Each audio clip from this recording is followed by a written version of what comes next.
Di Maros, Sulawesi Selatan, banjir yang sudah 4 hari terjadi masih merendam sejumlah wilayah seperti di Kecamatan Marusu, Kabupaten Maros. Korban yang terdampak di Dusun Kampala, Desa Bonto Matede, mencapai 300 kepala keluarga.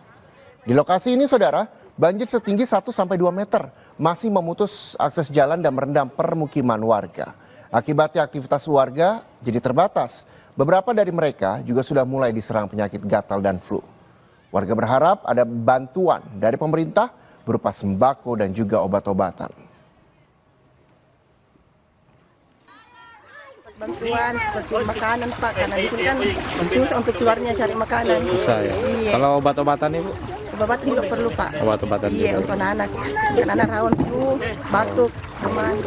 Untuk banjir kedua ini bantuan masih baru mau diusahakan sama pemerintah setempat.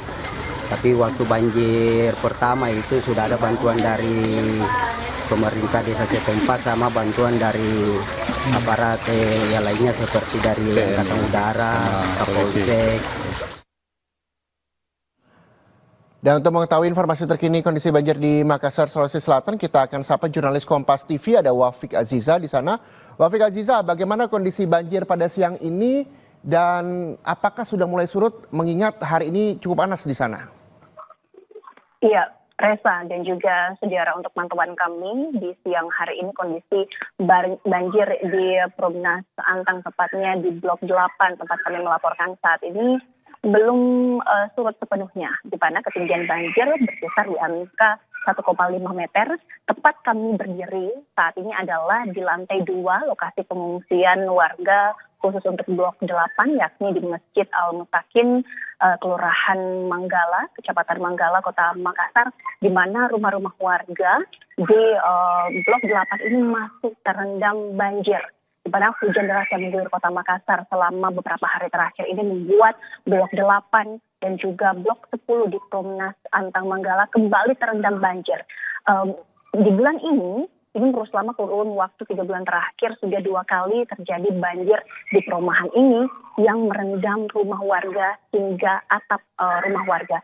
Warga setempat juga mengaku bahwa sepanjang terjadinya banjir di Blok 8 bulan ini, tepatnya 3 hari terakhir sejak 11 Februari 2025 kemarin, merupakan banjir yang terparah yang terjadi di Perumnas Antang.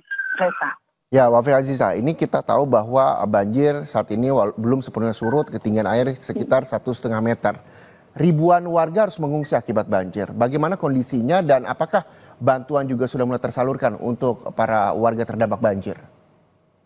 Iya, Reza dan juga saudara, hingga siang hari ini bantuan terus berdatangan untuk memberikan dukungan dan bantuan kepada para pengungsi yang hingga siang hari ini masih bertahan di lokasi pengungsian karena kondisi rumah mereka yang masih terendam banjir.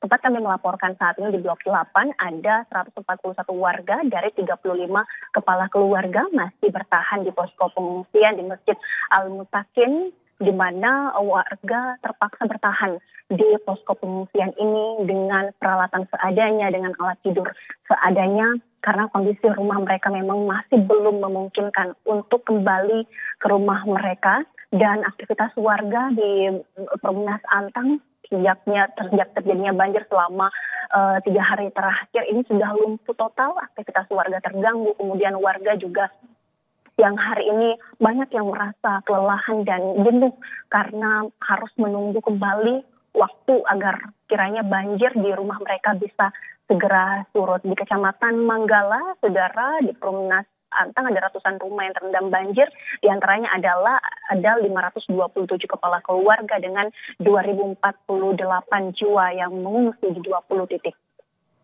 Ya, Wafik Aziza, kita tahu bahwa sudah 3 hari seperti Anda katakan tadi banjir melanda kawasan tersebut. Lalu bagaimana dengan kondisi, apakah sudah terlihat ada mungkin warga yang sakit? Lalu bagaimana dengan balita di sana di posko pengungsian yang memerlukan misalnya susu, pakaian, popok dan sebagainya, seperti apa? Iya, untuk di setiap posko pengungsian yang ada di Kecamatan Manggala ada 20 titik, di mana setiap titik posko pengungsian ini ada tim kesehatan yang bertugas untuk memantau kondisi kesehatan baik lansia maupun juga balita yang terpaksa mereka harus mengungsi di lokasi pengungsian. Banyak ya warga yang merasa bahwa sehari-hari ini tiga hari terakhir ini mereka terserang flu, kemudian juga merasa gatal begitu karena memang kondisi banjir yang cukup tinggi terjadi di Blok 8. Tim dari Dinas Kesehatan Kota Makassar juga siap siaga untuk memberikan pelayanan kesehatan kepada para pengungsi yang hingga hari ini masih bertahan di posko pengungsian menunggu kiranya banjir ini segera surut di lokasi perumahan mereka. Baik, terima kasih Wafi Aziza melaporkan langsung dari Makassar, Sulawesi Selatan. Selamat kembali bertugas.